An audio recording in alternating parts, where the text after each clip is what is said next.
ನನಗೆ ಉಳಿಬೋದು ಅಂತ ಕೇಳಿದಾಗ, ಇದು 100ಕ್ಕೆ 100 ಸತ್ಯ. ನೀನು ಆಶ್ರಮಕ್ಕೆ ಬಾ, ಪುಟ್ಟರಾಜ ಗುರುಗಳ ದರ್ಶನ ಮಾಡ್ಕೊಂಡು ಖಂಡಿತವಾಗಿ ಉಳಿತೆ ಅಂತ ಹೇಳಿದರು.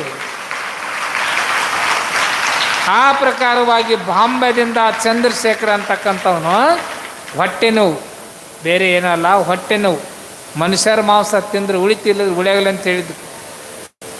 ಆಗ ಆ ವ್ಯಕ್ತಿ ಏನು ಮಾಡ್ತಾನಂದರೆ, ಪಂಡಿತ ಪುಟ್ಟರಾಜ ಗುರುಗಳ ಭಾವಚಿತ್ರ ಅಂದ್ರೆ ಒಂದು ಫೋಟೋ, ಒಂದು ತಟ್ಟಿ ಒಳಗೆ ಆ ಫೋಟೋ ಹಿಡ್ಕೊಂಡು ಅದಕ್ಕೆ ಫೋಟೋಕ್ಕೆ ನೀರು ಹಾಕಿ ಆ ನೀರು ಕುಡ್ಕೊಂತ ಬಂದಾನ. 3 ದಿನ ಬಾಂಬೆದಿಂದ ಗದಿಗೆ ಅವನ ಬರೋದ್ರಾಗನ ಅವನು ಇದ್ದ ಒಟ್ಟಿನೂ ಆರಾಮಾಗೈತಿ. ಇಲ್ಲಿ ಗದ್ದಿಗೆ ದೀಡ್ ನಮಸ್ಕಾರ ಹಾಕ್ಯಾನೆ, ದೀಡ್ ನಮಸ್ಕಾರ ಹಾಕ್ಯಾನೆ. ಮೊದಲಾಗಿ ಹೆಂಗಿದ್ದ ಅದಕ್ಕಿಂತ ಚಲೋ ಆಗ್ಯಾನ ಆ ವ್ಯಕ್ತಿ.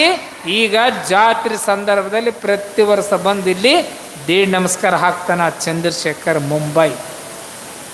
ಯಾಕೆ ಈ ಮಾತು ಹೇಳ್ತೇನೆ ಅಂದರೆ, ಇಲ್ಲಿ ಗುರುಗಳು 3 ಗದ್ದಿಗೆ ಭಾಳಷ್ಟು ಕಾಮಧೇನು ಕಲ್ಪವೃಕ್ಷ ನಾವು ಗ್ರಂಥದಾಗ ಕೇಳಿವಿ, ಇಂದ ಯಾರೂ ನೋಡಿಲ್ಲ. ಇವತ್ತು ನಾವು ಕಣ್ಣಾರೆ ನೋಡಬೇಕು, ಏನಾದರೂ ಕಣ್ಣಿಗೆ ಕಾಣಬೇಕು, ನಾವು ಮನಸ್ಸ ಇಚ್ಛೆ ನೋಡ್ಬೇಕಂದ್ರೆ ನಾವು ಏನು ಸಂಕಲ್ಪ ಮಾಡ್ತೀವಿ 3 ಗದ್ದಿಗೆ ಅದು ಕಲ್ಪವೃಕ್ಷ ಬಿಟ್ಟರೆ ಮತ್ತೊಂದು ಏನು ಬೇರೆ ಯಾವುದಲ್ಲ, ಸಾಕ್ಷಾತ್ ಕಾಮಧೇನು ಕಲ್ಪವೃಕ್ಷ ಅಂದರೆ ಆ ಗುರುಕುಮಾರ ಪಂಚಾಕ್ಷರ ಪುಟ್ಟರಾಜ ಗುರುಗಳು. ಅಂಥ ಗುರುಗಳು ಬರೆದಂಥ ಈ ಪುರಾಣ ಕೇಳುವುದೇ ಭಾಗ್ಯ, ಹೇಳುವುದೇ ಭಾಗ್ಯ. ಅದಕ್ಕಾಗಿ ನಿನ್ನೆ ದಿನ ಈಗ ಶರಣಬಸವೇಶ್ವರ ತೊಟ್ಟಿಲ ನೋಡು, ಬೆಳ್ಳಿ ತೊಟ್ಟಿಲ, ಎಂಥ ಯೋಗ ಇರ್ಬೋದು, ಎಂಥ ಪುಣ್ಯ ಇರ್ಬೋದು. ಆನಗಲ್ಲ ಕುಮಾರಸ್ವಾಮಿಗಳು ಆಡಿದಂಥ ತೊಟ್ಟಿಲ, ಪಂಡಿತ ಪಂಚಾಕ್ಷರ ಗುರುಗಳು ಆಡಿದಂಥ ತೊಟ್ಟಿಲ, ಯಡೇರು ಸಿದ್ಧಲಿಂಗೇಶ್ವರ ಆಡಿದಂಥ ತೊಟ್ಟಿಲ, ಪಂಡಿತ ಪುಟ್ಟರಾಜ ಗುರುಗಳು ಆಡಿದಂಥ ತೊಟ್ಟಿಲ, ಶರಣಬಸವೇಶ್ವರ ಅದರಾಗನೇ ಈಗ ತೊಟ್ಟಿಲ. ನಮ್ಮ ಆಶ್ರಮದ ಗುರುಬಂಧುಗಳಂತ ವೇದಮೂರ್ತಿ ಬೆಟ್ಟದೈ ಶಾಸ್ತ್ರಿಗಳು ಅವರು ಕೂಡಿ ಕೊಟ್ಟಂಥ ಒಂದು ತೊಟ್ಟಿಲ ಬೆಳೀತು. ಆ ತೊಟ್ಟಿಲ ಕಾರ್ಯಕ್ರಮ ನಿಮಗೆ ಎಂದು ನಡೀತೈತೆ ಅನ್ನೋದು ನಾಳೆ ಅಥವಾ ನಾಡದ್ರಾಗ ತಿಳಿಸ್ತೀನಿ ಎಂದು ನಡೀತೈತೆ ಅಂತೇಳಿ. ಆ ತೊಟ್ಟಿಲ ಕಾರ್ಯಕ್ರಮಕ್ಕೆ ಈಗಾಗಲೇ ಕುಲಾಯ, ಕುಂಚಿಗಿ, ಅಂಗಿ ಮತ್ತು ಬೆಳ್ಳಿ 5 ತೊಲೆ ಬೆಳ್ಳಿ ಗುಂಡುಗಳಿಗೆ ನಿನ್ನೆ ವಾಗ್ದಾನ ಮಾಡ್ಯಾರ ಅವರು.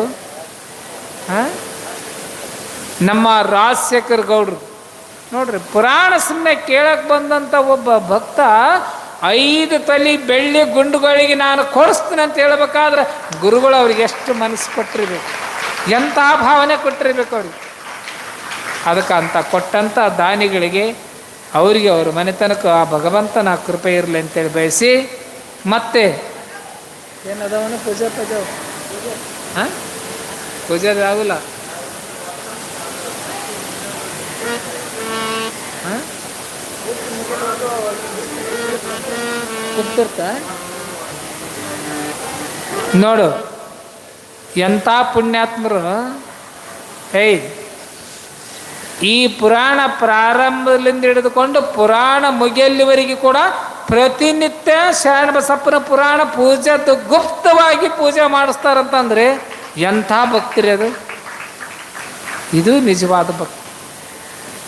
ಅದಕ್ಕೆ ಯಾರಾದರೂ ಇನ್ನು ಉಂಗುರ, ಉಡ್ದಾರ, ಚೈನಾ, ಹಾಲುಗಡಗ, ಕಡಗ ಮತ್ತಿನ್ನೂ ಏನೇನು ಕೊಡ್ಸೋದವು ಯಾರ್ಯಾರು ಹೇಳೋರಿದ್ದು ನಮ್ಮ ಬಸನಗೌಡರು ಶಾನ್ಬಾಳ್ ಇಂಜಿನಿಯರ್ ಅವ್ರ ಕಡೆ ತಾವು ಬರೆಸ್ರಿ ಅಂತೇಳಿ ಹೇಳಿ,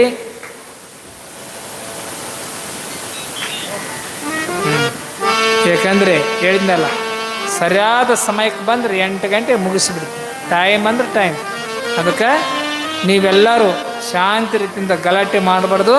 ಬಂದ ಭಕ್ತರಿಗೆ ಮೊದಲು ಅವ್ರಿಗೆ ಅವಕಾಶ ಕೊಡಬೇಕಂತ ಹೇಳಿ ನೀವು ಗಲಾಟೆ ಮಾಡ್ದಂಗೆ ಈಗ ಮಂಗಳಾರತಿ ತೆಗೆದುಕೊಂಡು ನಾವು ನೀವೆಲ್ಲ ಗುರು ಕೃಪೆಗೆ ಪಾತ್ರರಾಗೋಣ ಅಂತ ಹೇಳಿ ನನ್ನ ತೊದಲ ನುಡಿಯನ್ನು ಗುರುಪಾದಕ್ಕೆ ಅರ್ಪಿಸ್ತಾ ಇದ್ದೆ.